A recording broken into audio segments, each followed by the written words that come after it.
ભાણિયો ને ભગો મારું નામ. ભગો આજે વાત લઈને આવ્યો છે બેરોજગારીની વાત, બેકારીની વાત. મારા વાલીડાઓ, ભાવનગરમાં યુવાનો અને લોકોને કામ કરવું છે પણ કોઈ પ્રતિષ્ઠિત કામ મળતું નથી. એક બાજુ મોંઘવારી અને એક બાજુ બેકારી. માણસ જાય તો જાય ક્યાં મારા વાલીડાઓ? ભાવનગર શહેર અને જિલ્લામાં હીરા ઉદ્યોગ ખતમ, અલંગ ઉદ્યોગ ખતમ, પ્લાસ્ટિક ઉદ્યોગ ખતમ, રોલિંગ મિલ ઉદ્યોગ ખતમ. દરેક ઉદ્યોગ 1 લાખ માણસોને રોજગારી આપતા હતા ને આ બધા ઉદ્યોગ અત્યારે ડસકા ખાઈ રહ્યા છે.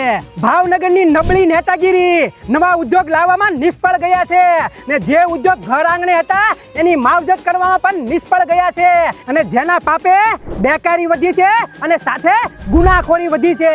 ભાવનગરના મોટા નેતાઓ પાછા મોટા ઉપાડે ભાષણ કરે છે કે નવી જીઆઈડીસી લાવી રહ્યા છીએ.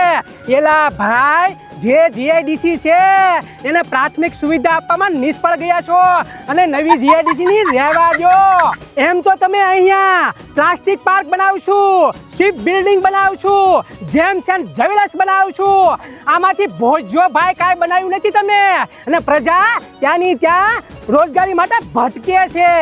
નાના ગરીબ અને ઓછું ભણેલા માણસોને ક્યાંક નાનું મોટું કામ કરવું છે, રોજગારી મેળવી છે પણ કાંઈ કામ મળતું નથી. રત્ન કલાકારો રોજગારી માટે ક્યાં જાય એ કાંઈ સમજાતું નથી. પેટ ભરવા રાશન નથી, છોકરાને ભણાવવાના ફીના પૈસા નથી. જીવનના સપના તો હવે કાંઈ છે જ નહીં. પેટ ભરીને જીવી જવાય માત્ર એટલી જ આશા છે. ગરીબનું પેટ ભરવા, નવી રોજગારી ઊભી કરવા, આ ગામને પોતાની પ્રજાનું કલ્યાણ કરવા માટે સરકાર સામે પણ ધોકો પછાડે એવા નેતાની જરૂર છે. નહીં કે રિલેરિયા નેતાની, નહીં કે પોતાની શક્તિનું પ્રદર્શન કરનાર નેતાની. ભાવનગરને જરૂર છે માટીના નેતાની મારા વાલીડાઓ.